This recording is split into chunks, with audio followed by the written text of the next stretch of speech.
আলোচনার শুরুতে আমি একটু সংখ্যার ব্যাপারটা খুব সংক্ষেপে ছোট্ট করে বলে দিই। বিহারে যে ভোটার তালিকা ছিল সেই ভোটার তালিকাতে মানে এই এসআইআর এর আগে যে ভোটার তালিকা ছিল সেই ভোটার তালিকায় 7,89,00,000 নাম ছিল। নির্বাচন কমিশন আগস্টে যে ড্রাফট তালিকা প্রকাশ করলো তাতে 7,24,00,000 নাম ছিল, মানে 65,00,000 নাম বাদ গিয়েছিল। 30শে সেপ্টেম্বর পুজোর মধ্যে যে চূড়ান্ত তালিকা প্রকাশিত হয়েছে তাতে দেখা যাচ্ছে 7,42,00,000 নাম রয়েছে। আর যদি যে ড্রাফট তালিকা আগস্টে প্রকাশিত হয়েছে তার সঙ্গে তুলনা করি তাহলে বলতে হবে যে প্রায় 3.5 লক্ষ নতুন নাম যোগ হয়েছে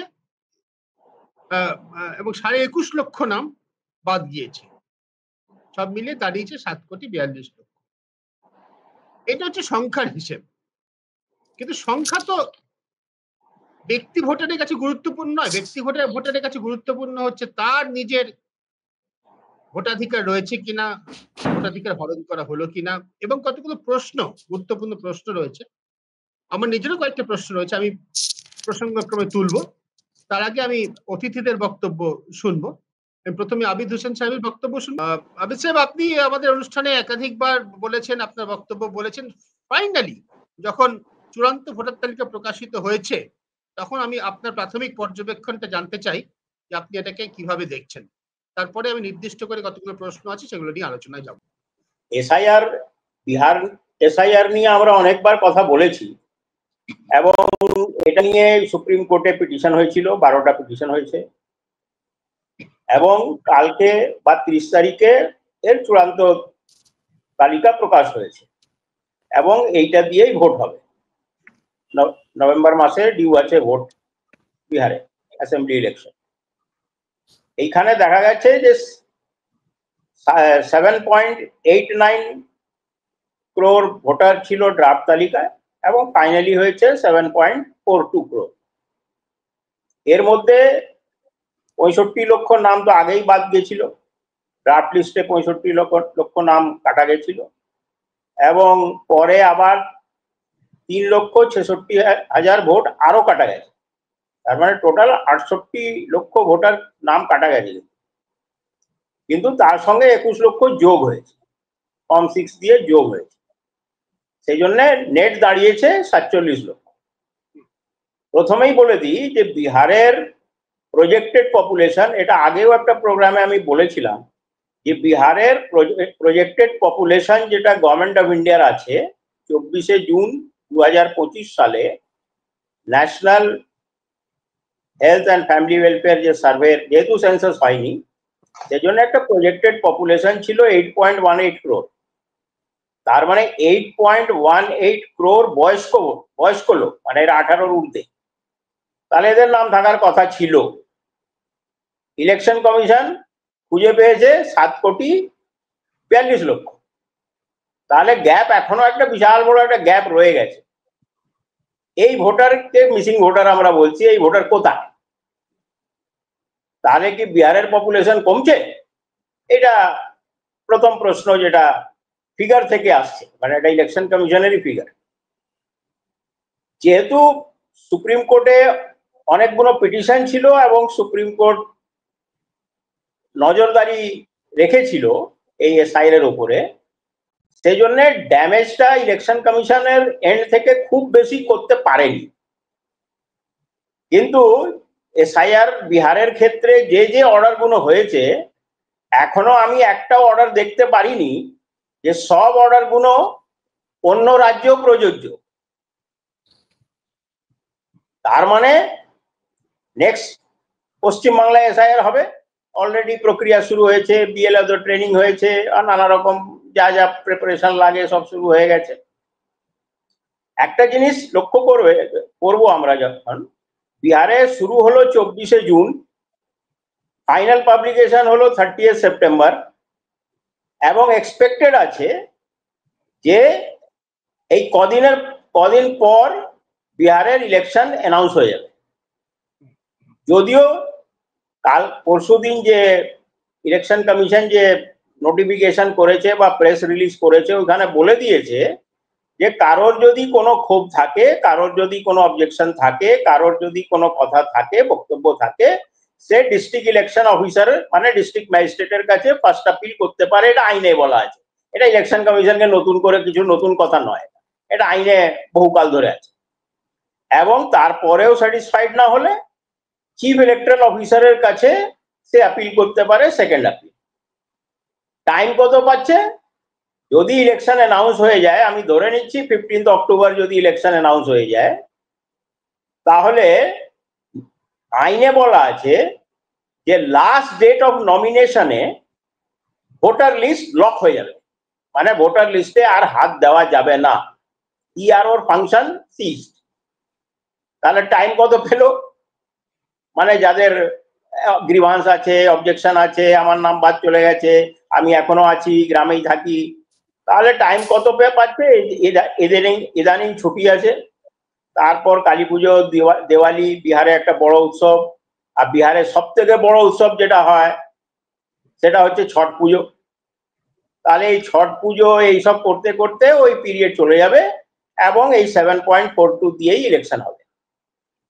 এবার যদি অ্যাসেম্বলি কনস্টিটিউয়েন্সি ওয়াইজ যদি দেখা যায়, কালকে আমি দেখছিলাম বিহারের যে অ্যাসেম্বলি কনস্টিটিউয়েন্সি ওয়াইজ যে বেরিয়েছে যে কত ভোটার ফাইনালি দাঁড়ালো, কত নাম কাটা গেছে, তাতে দেখা যাচ্ছে খুব মজার ব্যাপার আছে। যদি খুব ডিটেল পড়াশোনা করা যায়, সময় পাইনি, এটা হয়তো নেক্সট প্রোগ্রামে বলতে পারবো, যে যে যে কনস্টিটিউয়েন্সিতে একটা পার্টিকুলার রাজনৈতিক দল হেরেছে বা খুব মার্জিনালি হেরেছে বা জিতেছিল, সেইখানের নাম কিন্তু একটু বেশি আকারে কাটা গেছে। একটা পার্টিকুলার রাজনৈতিক দল, আমরা সবাই বুঝতে পারছি কার কথা আমরা বলছি, সে গতবার 2020 সালে 19% ভোট পেয়েছিল, আর মেন বিরোধী দল আরজেডি 23% ভোট পেয়েছিল, তাহলে গ্যাপ হচ্ছে 4%। এবার নাম কাটা গেছে 6%, যদি পার্সেন্টেজে ক্যালকুলেট করা হয় 6% কাটা গেছে। কিন্তু 6% কাটা গেছে কোন কনস্টিটিউয়েন্সিটা ইম্পর্টেন্ট। এই কনস্টিটিউয়েন্সি ওয়াইজ যদি স্টাডি করা যায়, তাহলে দেখা যাচ্ছে যে ইলেকশন কমিশন যেটা কিন্তু প্রথম থেকেই যে একটা একটা যে একটা নিজের একটা ইচ্ছা নিয়ে চলছিল, অনেকটা তাতে সফল হয়েছে। কিন্তু এখন বলবে হ্যাঁ তুমি তো অবজেকশন করতেই পারো, কিন্তু লাস্ট ডেট অফ নমিনেশনে তো ভোটার লিস্ট সিজ হয়ে যায়, মানে ভোটার লিস্টে লক হয়ে যায়, আর কোনো নাম ইনক্লুশন, ডিলিশন, কারেকশন কিছুই করা যায় না। লাস্ট ডেট অফ নমিনেশনে হচ্ছে ভোটার লিস্টের ফাইনাল, ওটা দিয়ে ইলেকশন করতে হয়। তাহলে এখন এই এইটা কিন্তু আমি এবার আসি যে বিহারে হয়তো ইলেকশন অনারেবল সুপ্রিম কোর্ট যে নজরদারি রেখেছিল তার জন্য কিন্তু অনেকটাই বেটার হয়েছে, কিন্তু পুরোটাই হয়নি। পুরো জিনিসটা যেভাবে করার কথা ছিল, অনারেবল সুপ্রিম কোর্ট যেটা চেয়েছিল, বা পিটিশনাররা বা ভোটাররা বা বিহারের ভোটাররা বা অপোজিশন পার্টিরা যেভাবে ট্রান্সপারেন্সি চেয়েছিল, সেইটা কিন্তু হয়নি। আর একটা বড় দেখবেন ন্যারেটিভ প্রথম থেকে চলছিল, সেটা হচ্ছে, যদিও এটা পলিটিক্যাল স্টেটমেন্ট, যে ঘুষপেটিয়া বলে একটা শব্দ ইউজ করা হয়েছিল, যে প্রচুর ঘুষপেটিয়া আছে এই পয়েন্টগুলো তো পরে আসবো, আপনার প্রাথমিক অবজারভেশনটা। ঠিক আছে। আপাতত যেটা আমরা দেখছি যে 7.42 crore ভোটার হয়েছে, থাকার কথা ছিল 8.18 crore ভোটার, তাহলে মোটামুটি 58 আর 18 66 লক্ষ ভোটার কিন্তু মিসিং আছে বিহারে, যেটা ইলেকশন কমিশন খুঁজে পায়নি কোথায় আছে। তাহলে কি বিহারের পপুলেশন কমছে? এইসব উত্তর কিন্তু ইলেকশন কমিশনের কোনো প্রেস কনফারেন্স নেই, কিছু হয়নি, কোনো স্টেটমেন্ট নেই, একটা শুধু প্রেস রিলিজ কালকে এক পাতার হয়েছে, সেটা অ্যাসিস্ট্যান্ট ডাইরেক্টর লেভেলের, অ্যাসিস্ট্যান্ট সেক্রেটারি লেভেলের একজন সই করে সেটাকে প্রেস রিলিজ কালকে করে দিয়েছে। এর উপরে প্রেস কনফারেন্স ইলেকশন কমিশনের বা 3-man ইলেকশন কমিশনের কোনো উত্তর নেই। এখনো কিন্তু অনেক জায়গায় অনেকটা ডাউটফুল আছে, এটা আমার মনে হয়, আমার ব্যক্তিগত মত, অনেকটা ডাউটফুল আছে। ঠিক আছে, পরে ধন্যবাদ। অনেকগুলো পয়েন্ট আপনি বললেন, অনেকগুলো প্রশ্ন রয়ে যাচ্ছে। আপনি বলছেন যে ভোট কবে ঘোষণা হবে আমরা জানি না, কিন্তু আমি আজকের খবর বলছি যে নির্বাচন কমিশন সম্ভবত ফুল বেঞ্চি, তারা কিন্তু আগামী কাল পরশুর মধ্যে বিহার যাচ্ছে, এরকম খবর আজকে রয়েছে দিল্লি থেকে। ফলে খুব তাড়াতাড়ি নির্বাচন ঘোষণা হয়ে যেতে পারে এবং তার মধ্যে দিওয়ালি ছট পুজো রয়েছে। ফলে দিওয়ালি ছট পুজোর মধ্যে নিশ্চয়ই ভোট হবে না, কিন্তু নতুন করে আবেদন করে নাম তোলার সময় ভোটাররা সত্যিই খুব কম পাচ্ছেন এই চূড়ান্ত তালিকা প্রকাশের পর। দ্বিতীয় যেটা গুরুত্বপূর্ণ পয়েন্ট সেটা হচ্ছে এই যে মামলা মোকদ্দমা কিন্তু শেষ হয়ে গিয়েছে, কথা মনে করার কোনো কারণ নেই। কারণ বিহারের একটা গুরুত্বপূর্ণ রাজনৈতিক দল সিপিআইএমএল, তার নেতা দীপঙ্কর ভট্টাচার্য তিনি কিন্তু বলেছেন যে তারা সুপ্রিম কোর্টের দ্বারস্থ হতে পারেন। কারণ কতগুলো প্রশ্ন তিনি তুলেছেন, যার মধ্যে একটা প্রশ্ন আমার কাছে খুবই তাৎপর্যপূর্ণ বলে মনে হয়েছে। সেটা হচ্ছে এই যে ড্রাফট ভোটার এর আগে, মানে যে ভোটার তালিকা সংশোধন করা হয়েছে বিহারে, সেই ভোটার তালিকায় প্রতি 1000 পুরুষ পিছু 914 জন মহিলা ভোটার ছিল। সংখ্যাগুলো মনে করে খেয়াল করার মতো। প্রতি 1000 পুরুষ পিছু 914 জন মহিলা ভোটার ছিল। আর 30শে সেপ্টেম্বর যে তালিকা প্রকাশ হয়েছে তাতে এই সংখ্যাটা দাঁড়িয়েছে 1000 পুরুষ পিছু 892। অর্থাৎ 1000 পুরুষ পিছু 22 জন করে মহিলা ভোটার কমে গিয়েছে।